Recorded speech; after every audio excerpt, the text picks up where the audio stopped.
회장님, 따님 오시면 어떡하려고 이러세요? 그의 손은 거칠었고 제 얘기는 들을 생각도 없어 보였습니다. 그의 입술은 거칠게 제게 들어왔습니다. 나는 너와 이렇게 있는 것만으로 꿈을 꾸는 것 같아. 저도 이왕 이렇게 된 거, 저도 절 내려놨습니다. 따님이 오던 말던 저도 참았던 감정이 터져버렸습니다. 60년 전 충청남도 홍성의 한 공장 구석. 야, 그만 좀 때려라. 애 잡겠다 잡겠어. 이 자식 고아 출신이라 어디 가서 하소연할 데도 없어. 그래서 난 스트레스 쌓일 때마다 이 녀석한테 풀어. 조그만 게 눈빛이 살아있어서 더 괴롭힐 맛이 나는 것 같아. 오늘도 이 공장 구석에서는 여러 명이 모여 경철을 괴롭히고 있습니다. 모두가 경철을 조롱하고 괴롭히지만 유일하게 그를 챙겨주고 도와주는 단 한 명이 있습니다. 바로 공장 주인의 딸 서진입니다. 앞으로 그들에게는 너무도 파란만장한 일들이 펼쳐집니다. 과연 경철과 서진에게는 어떤 일이 생길까요? 본격적으로 시작하기 전 무료로 하실 수 있는 구독과 좋아요 부탁드립니다. 알림 설정까지 해주시면 새로운 이야기가 올라올 때 가장 먼저 보실 수 있습니다. 1965년 충청남도 홍성의 공장. 굴뚝에서 뿜어져 나오는 시커먼 연기가 하늘을 덮었고 기계의 굉음은 사람들의 목소리를 삼켰습니다. 기름때와 땀 냄새가 공기를 무겁게 눌렀습니다. 15살 한경철은 그 안에서 허덕였습니다. 깡마른 몸, 굳은 살로 뒤덮인 손, 팔꿈치가 해진 작업복과 발끝이 벌어진 고무신. 10살에 부모를 잃고 위탁가정을 전전하며 자란 그는 줄인 배를 부여잡고 겨우 얻은 일자리였습니다. 공장은 그의 생계였지만 감옥이기도 했습니다. 매일 아침 그는 공장 마당의 자갈길을 밟으며 생각했습니다. 오늘만 버텨자. 내일은 달라질지도. 하지만 내일은 늘 똑같았습니다. 공장 사람들은 경철을 사람 취급도 하지 않았습니다. 고아 새끼라며 밥은 남은 반찬으로 따로 주었습니다. 김치 몇 조각, 며칠 묵은 된장국. 조금이라도 맛있는 반찬이 나오면 경철에게는 그 반찬은 돌아가지 않았습니다. 저놈은 그냥 얼굴만 봐도 재수없어 누군가 툭 내뱉으면 모두들 그를 비웃고 조롱했고 어린 경철은 언제나 고개를 숙였습니다.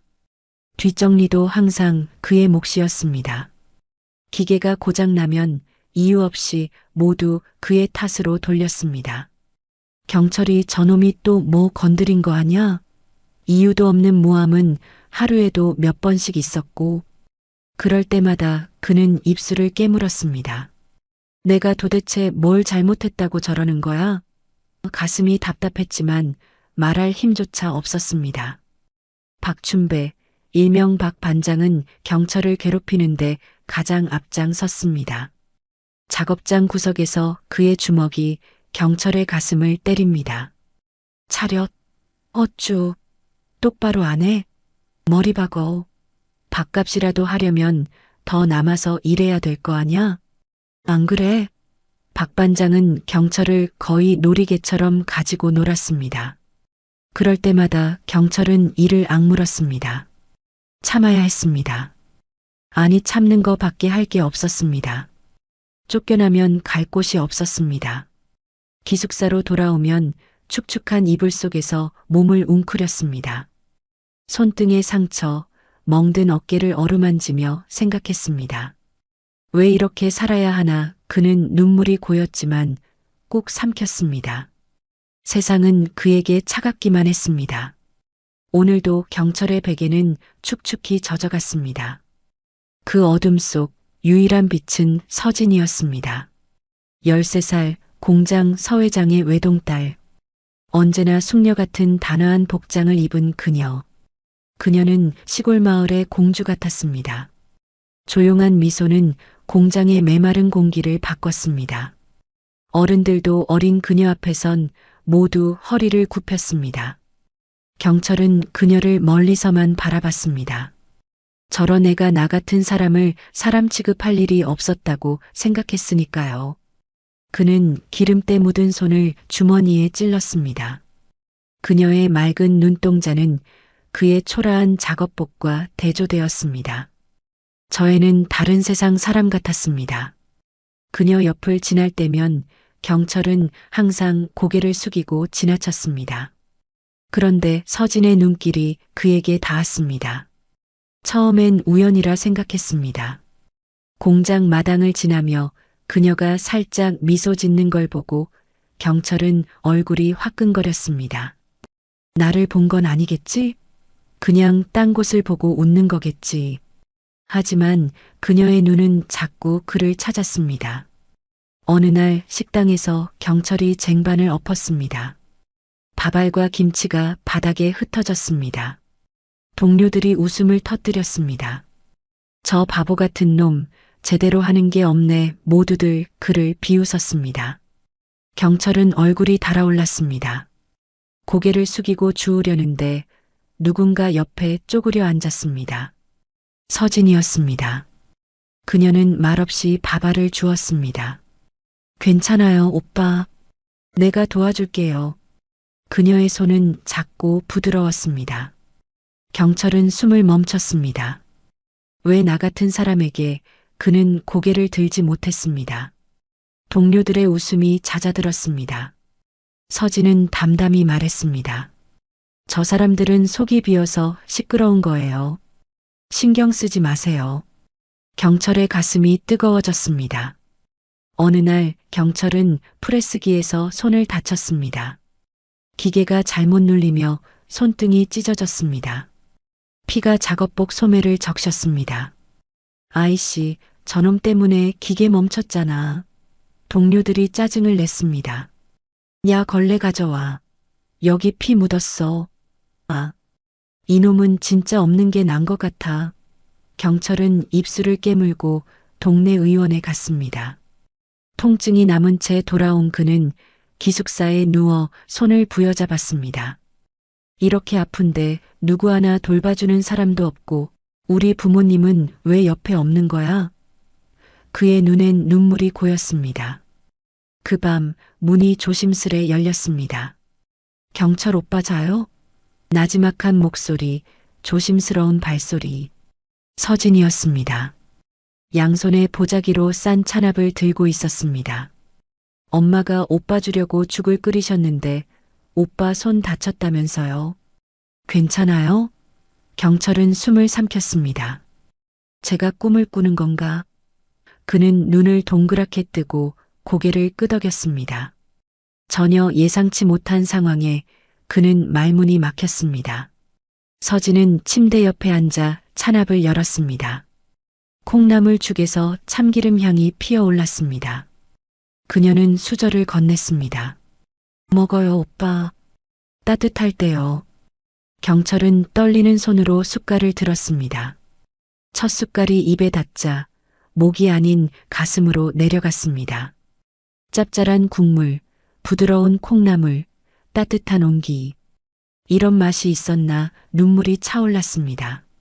그는 고개를 숙이고 급히 삼켰습니다. 경철은 자기보다 어린 서진 앞에서 눈물을 보이고 말았습니다. 서진아 고마워. 목이 메어 겨우 말했습니다. 서진은 미소 지었습니다. 천천히 먹어요. 나랑 엄마는 진짜 걱정했어요. 그녀의 목소리는 바람 같았습니다. 차갑고 메마른 경철의 세상에 불어온 첫 따뜻한 바람과 같았습니다. 그는 죽을 먹으며 생각했습니다. 모두들 나를 사람 취급하지 않는데 왜 서진이는 나를 이렇게 챙겨주는 걸까? 너무 착한 아이다. 그날 이후 서진은 경철을 스스럼 없이 대했습니다. 기름때 묻은 그를 보고도 인사했고 공장 앞 벤치에 혼자 앉아 있으면 다가왔습니다. 오빠, 나 오늘 어머니께 혼났어요. 근데 오빠는 매일 혼나도 나한테 한마디도 안 하네. 정말 대단하다. 그녀는 웃으며 말했습니다. 경철은 고개만 끄덕였습니다. 대단한 게 아니고 그냥 말할 힘이 없는 거야. 하지만 그녀의 말이 그의 가슴에 씨앗을 뿌렸습니다. 누군가 자신을 사람으로 본다는 느낌 처음이었습니다. 기숙사 마당에서 작업복을 빨던 날 경철은 차가운 물에 손이 얼어붙었습니다. 손등에 상처가 욱신거렸습니다. 서진이 양동이를 들고 다가왔습니다. 오빠, 물 차갑죠? 엄마 몰래 가져온 세제가 있어요. 그녀는 찬물에 손을 담갔습니다. 경철은 당황했습니다. 서진아, 손 더러워지잖아. 손 안 차가워? 그녀는 고개를 저으며 웃었습니다. 더러워져도 괜찮아요. 오빠 혼자 하면 더 차갑잖아요. 그녀의 작은 손이 빨래를 비비는 모습을 보며 경철은 가슴이 뜨거워졌습니다. 왜 나 같은 사람에게 이렇게 친절한 거지? 그는 고개를 숙였습니다. 부끄러움과 고마움이 뒤섞였습니다. 서진은 노래를 흥얼거렸습니다. 경철은 그녀의 목소리에 귀 기울였습니다. 경철은 생각했습니다. 서진이처럼 착한 애는 어디에도 없을 거야. 한편 박춘배의 괴롭힘은 날로 심해졌습니다. 어느 날 경철은 프레스 처리를 실수하자 박 반장은 그를 창고로 끌고 갔습니다. 고아 새끼가 일이라도 똑바로 해야지. 그의 발이 경철의 가슴을 찼습니다.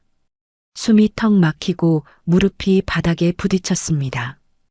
경철은 이를 악물었습니다. 참아야 합니다. 그냥 참아야 해요. 그때 문이 벌컥 열렸습니다. 뭐 하시는 거예요? 서진이었습니다. 그녀는 경철 앞에 뛰어들어 떨리는 목소리로 외쳤습니다. 아저씨는 왜 맨날 경철 오빠 때리세요? 오빠가 뭘 그렇게 잘못했는데. 다 봤어요. 아빠한테 다 말할 거예요. 박춘배는 당황했습니다. 아가씨, 이건 그는 말을 더듬었습니다. 서진의 눈에 물기가 돌았습니다. 이번에는 진짜 아버지께 다 말씀드릴 거예요. 그녀는 경철을 일으켰습니다. 괜찮아요, 오빠. 제가 부축해 줄게요. 경철은 부끄럽고 고마움이 교차했습니다. 내가 뭐라고 이렇게 날 챙겨주는 거야? 왜? 그날 밤 경철은 잠을 이루지 못했습니다. 주변 동료 형들의 폭행과 모욕을 더 이상 참기 어려웠습니다. 여기 있으면 서진이한테도 더 못 볼 꼴을 보여줄 거야. 그는 결심했습니다. 이곳은 그의 자리가 아니었습니다. 짐을 싸고 손편지를 남겼습니다. 서진아, 정말 고마워. 네가 아니었으면 난 지금까지 버티지 못했을 거야. 네가 준 죽 한 그릇, 따뜻한 말들 다 잊지 않을게. 나중에 꼭 다시 만나자. 그렇게 편지를 남기고 경철은 새벽 기차를 타고 떠났습니다. 창밖으로 공장 굴뚝이 멀어지며 그는 눈물을 삼켰습니다. 떠나가는 경철의 머릿속엔 온통 서진의 생각뿐이었습니다. 그는 기차의 흔들림 속에서 다짐했습니다. 언젠가 이 은혜는 꼭 갚을게. 경철은 서울에 도착했습니다. 1965년의 청계천은 냉혹했습니다. 다리 밑에서 신문지를 덮고 굶주림 속에 밤을 지새웠습니다. 차가운 아스팔트 위에서 몸을 웅크렸습니다. 이렇게 살아도 되는 걸까요? 노동시장에서 상리를 기다리다 쓰러지기를 반복했습니다. 사람들의 무심한 발소리가 그의 귀를 때렸습니다. 그는 거리의 벽처럼 존재했습니다. 서진을 떠올렸습니다. 서진이는 지금도 잘 지내고 있겠지? 그녀의 미소가 그를 잠시 웃게 만들었습니다. 1966년 겨울, 제대로 먹지도 못하고 거리를 전전한 경철은 중국집 만수성 앞에서 쓰러졌습니다. 며칠 굶은 끝이었습니다. 그렇게 한참 후 정신을 차리니 천장이 보였습니다. 기름에 절은 주방 냄새, 따뜻한 양념 향이 코를 스쳤습니다. 이마에 젖은 수건이 얹혀 있었습니다. 정신 드니? 얼마나 굶은 거야? 장만수, 중국집 사장이 그를 내려다보고 있었습니다. 경철은 당황했습니다. 왜 제가 여기 있죠? 장 사장은 물 한 잔을 건넸습니다. 푹 쉬고 있어. 너 앞으로 먹고 살아야 하니 우리 가게에서 설거지부터 해봐. 아저씨가 이것저것 알려줄게 알았지? 경철은 감사함에 고개를 끄덕였습니다. 서울에서 막막한 시간 속에서 이런 안정감을 처음 느낀 경철은 눈물을 흘렸습니다. 이제 죽지는 않겠다는 생각에 안도하였습니다. 중국집 일은 곧했습니다. 기름에 절은 그릇, 후라이팬은 손을 불게 했습니다. 물집이 터지고 손가락이 굳었습니다. 하지만 경철은 이를 악물었습니다.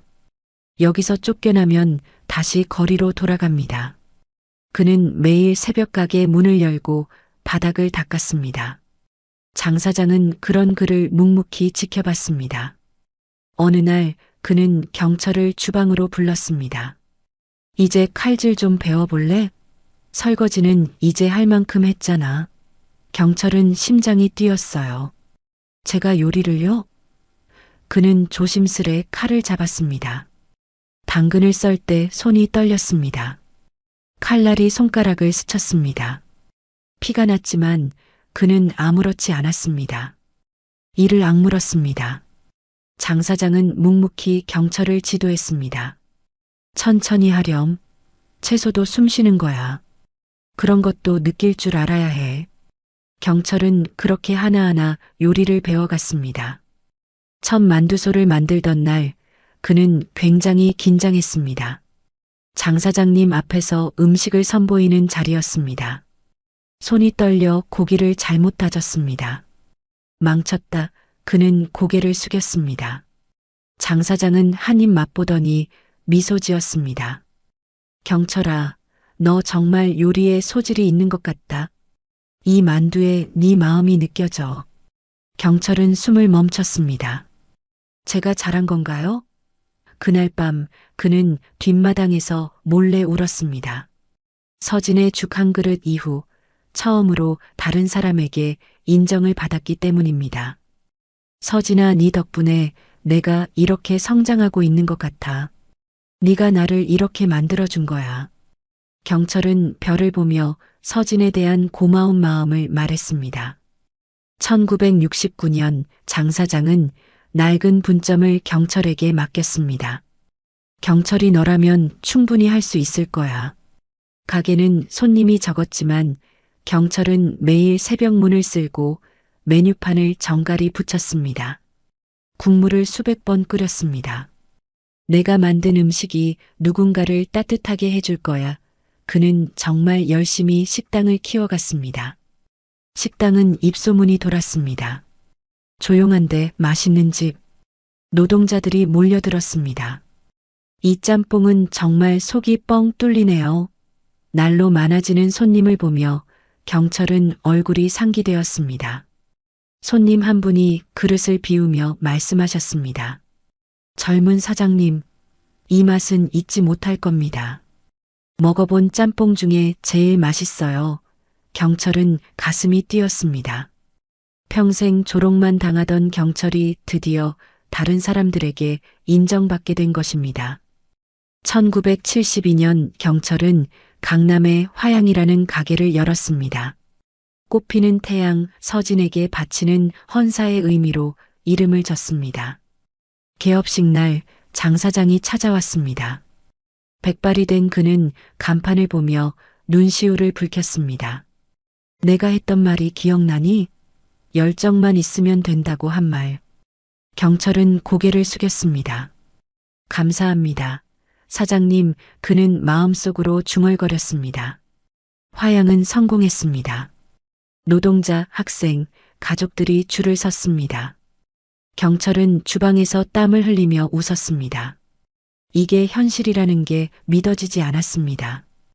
그는 몇 년 만에 추가로 몇 개의 가게를 열기 시작했고, 화양은 서울 전역에 10여 개 분점을 가진 식당으로 성장했습니다. TV에도 출연했고, 성실함으로 이뤄낸 최고의 중식 맛집이라는 기사 제목 아래 그의 얼굴은 잡지 표지를 장식했습니다. 1975년 경철은 벌어들인 돈을 의미 있는 곳에 써야겠다고 생각해 요양원 설립을 꿈꿨습니다. 그는 처음에 모신 여러 명의 노인을 무료로 돌봤습니다. 원장님, 여기가 이제 제 집 같아요. 노인의 말씀에 경철은 가슴이 뭉클했습니다. 돈을 벌 목적으로 차리지 않았습니다. 어르신을 모시기 위해 의미 있는 삶을 위해 만들었습니다. 요양원의 이름은 인생에서 가장 고마운 사람인 서진의 이름을 따라 서진요양으로 지었습니다. 서진요양은 서울, 부산, 대구에 세워졌습니다. 경철의 요양원 사업은 승승장구하였습니다. 중국집 화양 역시 전국 체인으로 점점 확장하게 되었어요. 경철은 이렇게 성공을 한 모습을 서진에게 보여주고 싶다는 생각을 했습니다. 경철은 가끗 밤이면 서진을 떠올렸습니다. 서진이가 나를 이렇게 만들어 주었어. 지금쯤 잘 살고 있겠지. 그는 그녀의 미소를 떠올렸습니다. 서진은 부유한 집에서 자랐습니다. 비단 드레스, 개인 교사, 부모의 사랑 속에서요. 그녀의 방은 꽃향기로 가득했고 창밖으로는 정원이 펼쳐졌습니다. 하지만 부모님께서는 그녀를 엄격히 통제하셨습니다. 부모님은 항상 이렇게 말했습니다. 서진이는 우리 집안의 자랑이야. 너는 정말 좋은 사람과 결혼해야 된다. 25세 서진의 부모님께서는 부유한 사업가의 아들 최태훈과 결혼을 주선하셨습니다. 태훈은 겉으로는 매력적이었습니다. 서진 씨, 당신은 제 인생의 빛이에요. 그의 달콤한 말에 서진은 희망을 품었습니다. 이 사람이라면 행복할 수 있을 거야. 그녀는 그렇게 굳게 믿었습니다. 하지만 결혼 후 태훈은 점점 괴물로 변했어요. 태훈의 도박은 재산을 갉아먹었습니다. 서진의 유산을 탕진하고 집을 팔아 빚을 갚았습니다. 네가 안 말려서 내가 이따위로 된 거야. 다 너 때문에 내가 이렇게 됐어. 그의 주먹이 그녀의 뺨을 스쳤습니다. 서진은 긴 소매로 멍을 숨겼습니다. 서진은 매일 내가 뭘 잘못했 거지라고 매일 자문했습니다. 그는 외도도 숨기지 않았습니다. 술에 취해 길바닥에 쓰러지면 항상 서진이 뒷정리를 했습니다. 이게 제대로 된 삶인가? 그녀는 거울 속 낯선 자신을 보았습니다. 하지만 1980년에 태어난 쌍둥이 민서와 민준이 그녀의 삶의 이유였습니다. 이 아이들만은 꼭 지켜야 해. 그 생각으로 서진은 참고 살았습니다. 1985년 태훈이 카지노에서 돈을 잃고 돌아왔습니다. 들어오자마자 너 때문에 인생을 망쳤다며 온갖 잡동사니를 집어던지고 서진을 때리기 시작했습니다. 애들 앞에서 제발 이러지 마세요. 서진이 떨며 말했습니다. 그는 그녀를 벽으로 밀쳤습니다. 입 닥쳐. 돈 어딨어? 숨겨놓은 돈 어딨냐고 말하네? 아주 살고 싶지 않나 보지? 그 모습을 본 민서와 민준이는 울며 다른 방에 숨었습니다. 서진은 겁먹은 아이들을 안았습니다. 괜찮아. 엄마가 지켜줄게. 그녀의 눈은 두려움으로 가득했지만 아이들에게는 끝까지 미소를 지었습니다. 내가 무너지면 애들은 그녀는 이를 악물었습니다. 밤이면 아이들이 잠든 후 조용히 울었습니다. 어떻게 내 인생이 이렇게 된 거지? 1990년 서진의 생일. 태훈은 없었습니다. 민서와 민준이 종이로 만든 왕관을 그녀에게 씌웠습니다. 엄마, 생일 선물이에요. 서진은 웃었습니다. 고마워 애들아. 하지만 눈물이 뺨을 적셨습니다. 아이들은 엄마를 위해 노래를 불렀습니다. 생일 축하해, 엄마. 아이들의 웃음이 그녀의 유일한 위안이었습니다. 1995년 태훈은 알코올 중독으로 병원에서 죽었습니다. 서진은 그의 손을 잡았습니다. 이제 편히 쉬세요. 그녀는 속삭였지만 가슴은 텅 비었습니다. 빚과 두 아이만 남았습니다. 부자였던 서진의 부모도 지인에게 사기를 당해 공장도 부도가 났습니다. 돈이 없던 그녀는 서울의 달동네 좁디 좁은 가옥으로 이사했습니다. 그리고 아이들을 부양하기 위해 요양보호사로 일을 시작했습니다. 요양보호사는 결코 쉬운 일이 아니었습니다. 몸이 불편한 어르신을 부축하고 기저귀를 갈고 때로는 혼란 속에서 소리치는 이들을 달래야 했습니다. 손은 거칠어졌고 허리는 늘 쑤셨습니다. 하지만 서진은 단 한 번도 불평하지 않았습니다. 오히려 누군가를 돌보는 일이 자신에게 주어진 새로운 삶이라 믿으며 버텼습니다. 2000년 어느 날 치매를 앓는 할머니 한 분이 그녀를 자신의 딸로 착각하며 울었습니다. 딸아, 여기 있어. 서진은 조용히 손을 잡아들이며 말했습니다. 네, 엄마. 여기 있어요. 며칠 뒤 그 할머니가 세상을 떠나던 날 장례식장에서 할머니의 아들이 조용히 서진에게 다가와 말했습니다. 어머니가 선생님 얘기를 자주 하셨어요. 선생님 덕분에 마지막까지 외롭지 않으셨습니다. 정말 감사합니다. 집으로 돌아온 서진은 아무도 없는 방 안에서 소리 죽여 울었습니다. 제가 누군가를 위로할 자격이 있나요? 하지만 민서와 민준, 두 아이를 위해 다시 눈물을 닦고 일어섰습니다. 밤늦게까지 일하며 학비를 모았고 민서는 간호사가 되겠다 했고 민주는 음악가가 되겠다고 말했습니다. 서진은 그들의 꿈을 포기하지 않았습니다. 그러나 거울 속 자신의 모습은 낯설기만 했습니다. 손등의 주름, 까칠한 얼굴, 지친 눈. 내 꿈은 어디 갔지? 서진은 조용히 체념했습니다. 이 나이에 다시 시작이라니, 그래도 살아야 하니까. 그녀는 다시 묵묵히 출근했습니다. 2025년 서울의 서진요양원은 경이로웠습니다.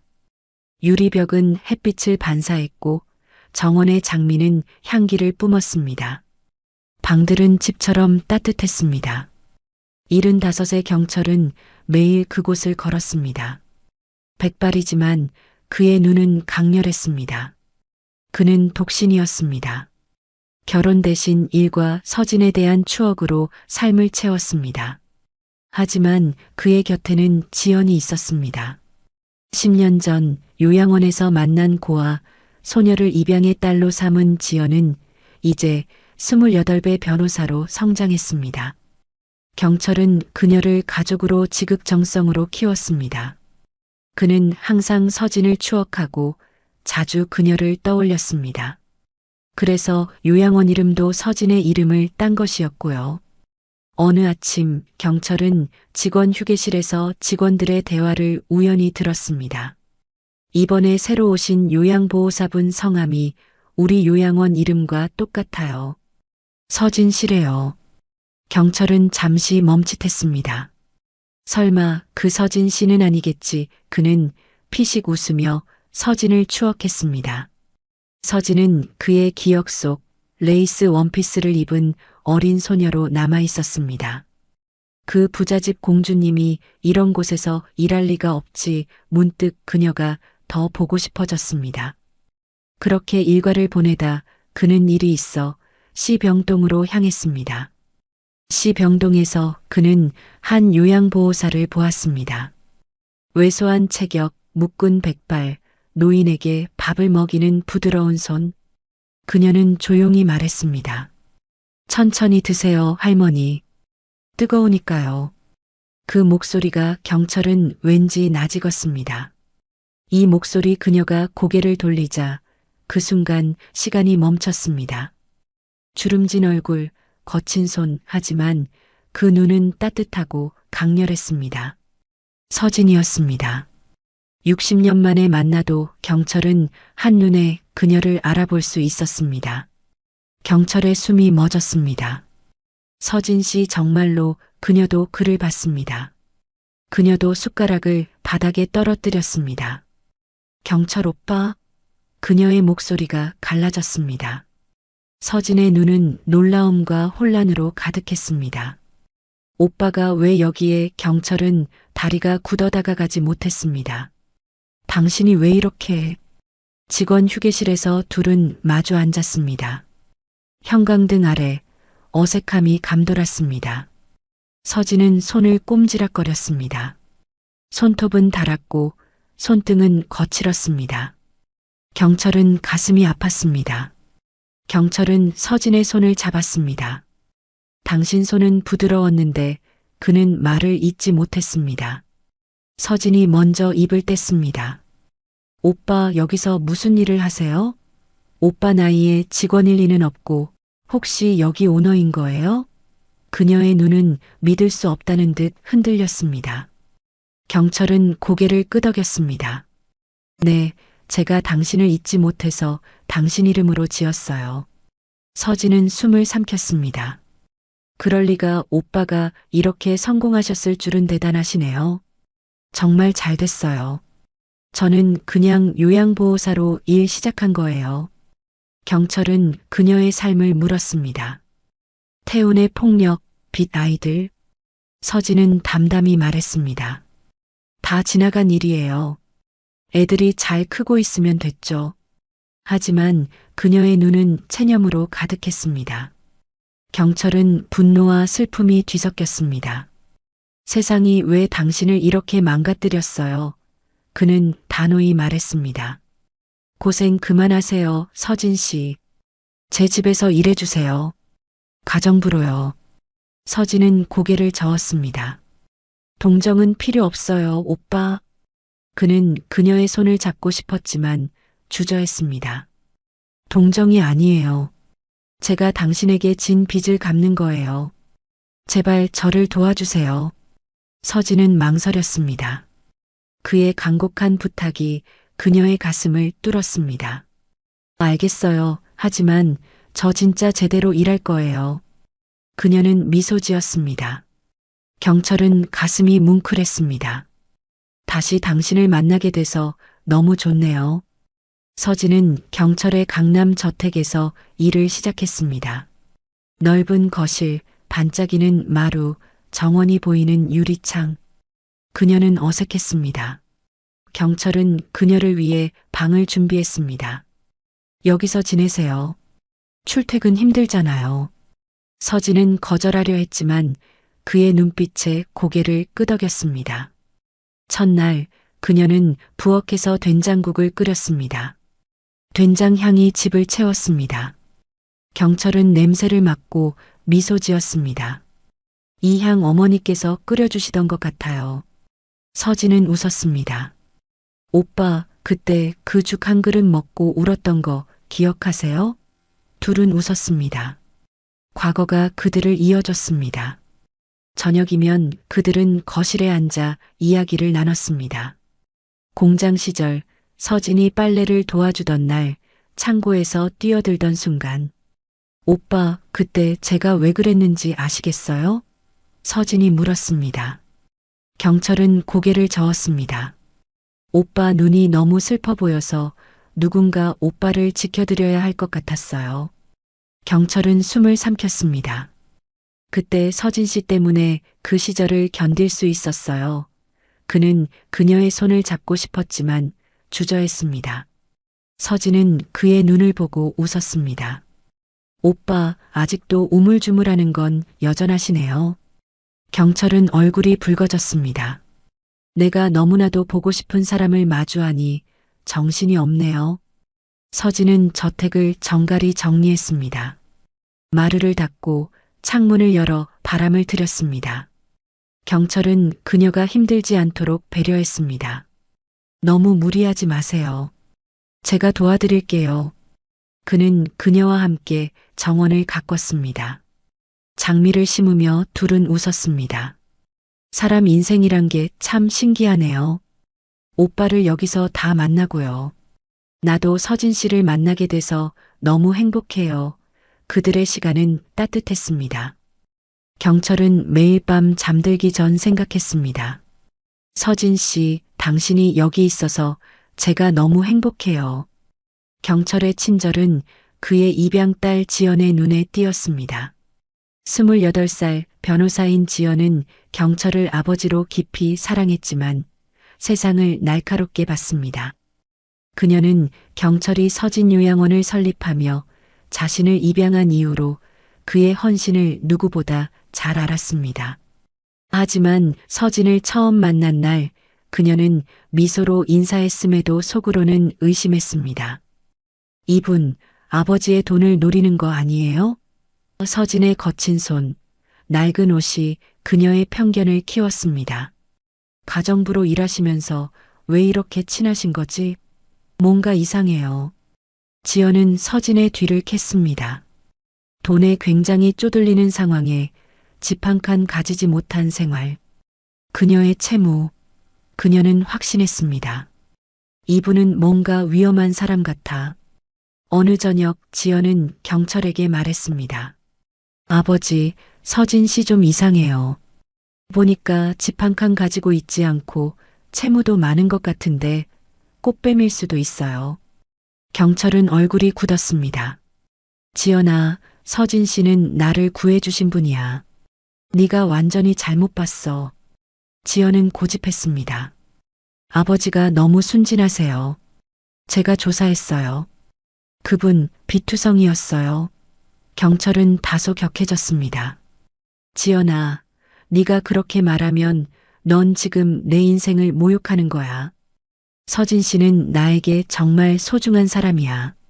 지연은 놀랐습니다. 아버지가 이렇게 화내신 적 없어요. 하지만 그녀는 물러서지 않았습니다. 제가 아버지를 지켜야겠어요. 경철이 서진 요양원 회의로 집을 비운 날 지연은 서진을 불렀습니다. 거실은 차가웠습니다. 서진 씨, 솔직히 말씀해 주세요. 아버지께 뭘 원하시죠? 서진은 당황했습니다. 아무것도 그냥 일하는 거예요. 지연은 차갑게 웃었습니다. 그 말씀 믿을 사람 없어요. 돈이 목적인 것 같은데 그렇다면 여기서 나가주세요. 아버지를 망치고 싶지 않으시면요. 그 말을 들은 서진은 상당한 모욕감을 느꼈고 숨이 막혔습니다. 내가 오빠에게 짐이 될 수도 있구나. 그녀는 눈물을 삼켰습니다. 알겠습니다. 지연 씨, 오빠를 잘 부탁드려요. 그녀는 짐을 썼습니다. 낡은 가방에 옷 몇 벌, 민서와 민준의 사진. 문을 닫으며 속삭였습니다. 오빠 미안해요. 그녀는 조용히 떠났습니다. 경철이 돌아왔을 때 집은 텅 비어 있었습니다. 지연은 담담히 말했습니다. 아버지, 그분 쫓아냈어요. 아버지를 위해서요. 경철은 분노로 떨었습니다. 지연아, 내가 뭘 안다고. 서진 씨는 내 인생에 얼마나 소중한 사람인지 알아? 그는 지연을 다그쳤습니다. 내가 왜 성공했는지 아니? 그건 다 서진 씨 덕분이야. 지연은 고집했습니다. 아버지, 정신 차리세요. 그분은 위험해요. 경철은 너무 화가 나 방으로 들어가 문을 닫았습니다. 서진 씨, 내가 당신에게 큰 상처를 줬네요. 그는 가슴이 아팠습니다. 책상 위에 서진이 두고 간 손수건이 있었습니다. 그녀의 향기가 남아 있었습니다. 그는 손수건을 쥐고 다짐했습니다. 다시는 당신을 잃지 않을 거예요. 며칠 후 경철은 서진을 찾아 나섰습니다. 그녀가 살고 있다는 고시원을 방문했지만 이미 어디론가 떠난 뒤였습니다. 서진 요양원 직원들에게 수소문했지만 그녀는 흔적 없이 사라졌습니다. 내가 너무 늦은 건가 그는 절망했습니다. 하지만 포기하지 않았습니다. 수소문 끝에 그녀의 딸인 민서를 찾았습니다. 간호사인 민서의 직장에서 경철은 민서를 만날 수 있었습니다. 어머니 어디 계신지 아시는 거 있으면 말씀해 주세요. 부탁드립니다. 민서는 망설였습니다. 어머니가 자세히는 모르겠지만 많이 상처받으셨어요. 경철은 고개를 숙였습니다. 다 제 불찰입니다. 제가 확실히 노여움을 풀어드릴 거예요. 그러자 민서는 단서를 주었습니다. 어머니는 최근 부산에 있는 요양원에서 일을 시작하셨어요. 경철은 즉시 부산으로 갔습니다. 낡은 요양원, 퀴퀴한 복도 냄새. 그는 서진을 찾았습니다. 그녀는 치매 환자에게 밥을 먹이고 있었습니다. 천천히 드세요, 할아버지. 그녀의 목소리는 여전히 따뜻했습니다. 경철은 숨을 삼켰습니다. 그는 서진을 불렀고 그녀는 돌아봤습니다. 오빠 왜? 부산까지 찾아온 그를 보고 그녀의 눈이 흔들렸습니다. 경철은 무릎을 꿇었습니다. 미안합니다. 다시는 상처 주지 않을게요. 돌아와 주세요. 서진은 눈물을 글썽거렸습니다. 오빠, 저는 오빠에게 부담이 될 뿐이에요. 그는 그녀를 안았습니다. 당신은 저에게 정말 소중한 사람이에요. 그녀는 그의 품에서 울었습니다. 오빠 여기까지 찾아와줘서 너무 고마워요. 경철은 지연을 불렀습니다. 내가 지금부터 서진 씨와의 일들을 얘기해 줄게. 그는 공장 시절을 말했습니다. 죽 한 그릇, 찬물 속의 손, 창고의 외침. 서진 씨가 나를 사람으로 만들어주셨어. 내가 오해한 거야. 그는 오래된 사진을 보여줬습니다. 공장 마당에서 서진이 그의 어깨에 손을 올린 모습. 자초지종을 들은 지연은 미안함에 눈물을 흘렸습니다. 아버지, 정말 죄송해요. 지연은 서진을 찾아가 용서를 빌었습니다. 선생님, 제가 잘못했어요. 저는 두 분 사이에 대해 전혀 아는 게 없었어요. 절 용서해 주세요. 서진은 미소 지었습니다. 괜찮아요, 지연 씨. 오빠를 사랑해서 그런 거니까요. 지연은 그녀를 안았습니다. 아버지가 행복한 건 서진 씨 때문이에요. 서진은 딸 민서에게도 경철과의 과거를 이야기했습니다. 엄마, 왜 우리한테 말씀 안 하셨어요? 민서가 물었습니다. 서진은 웃었습니다. 그냥 어렸을 때의 추억이었을 뿐이었지. 서진은 지연의 사과를 받아들이고 다시 경철의 강남 저택으로 돌아왔습니다. 그녀는 여전히 어색했지만 경철의 따뜻한 눈빛에 마음을 열었습니다. 어느 저녁 그들은 정원에서 장미를 가꾸며 나란히 앉았습니다. 서진이 장미꽃 한 송이를 꺾어 경철에게 건넸습니다. 오빠, 이거 선물이에요. 경철은 그녀의 손을 살짝 잡으며 미소 지었습니다. 장미보다 당신이 더 예뻐요. 서진 씨. 서진은 얼굴이 붉어졌습니다. 그의 손이 그녀의 손을 감싸자 오랜 세월 잊었던 따뜻함이 가슴을 채웠습니다. 그녀는 조심스레 그의 어깨에 머리를 기댔습니다. 이러고 있으니 옛날 그 시절로 돌아간 것 같네요. 경철은 그녀의 머리를 부드럽게 쓰다듬었습니다. 당신이 여기 있어서 나는 너무 행복해요. 그들의 손은 서로를 단단히 잡았고 정원의 바람이 그들을 감쌌습니다. 시간이 흐르며 그들의 사랑은 깊어졌습니다. 어느 날 거실에서 경철은 서진과 함께 차를 마셨습니다. 촛불이 은은히 빛나는 테이블 위 그는 그녀의 눈을 바라보며 말했습니다. 서진 씨, 당신은 더 이상 여기서 일하는 사람이 아니에요. 앞으로 남은 제 생을 당신과 함께하고 싶습니다. 서진은 숨을 멈췄습니다. 그의 진심이 그녀의 가슴을 울렸습니다. 저 같은 사람이 어떻게 오빠와 같이 살겠어요? 그녀는 고개를 떨궜습니다. 경철은 자리에서 일어나 그녀 앞에 무릎을 꿇었습니다. 서진 씨, 그 어릴 적 아무것도 없는 더러운 노동자에 불과했던 나를 처음으로 사람으로 대해준 게 서진 씨였어요. 저는 그 고마움을 평생 간직하며 살았고 평생 당신을 추억하며 살았어요. 요양원의 이름을 당신의 이름으로 지을 정도로요. 제가 받았던 고마움을 이제는 제가 갚을 때예요. 앞으로 제가 죽는 날까지 보살펴 드릴게요. 우리 행복하게 살아요. 그러면서 경철은 미리 준비한 반지를 서진의 떨리는 손에 끼워 주었습니다.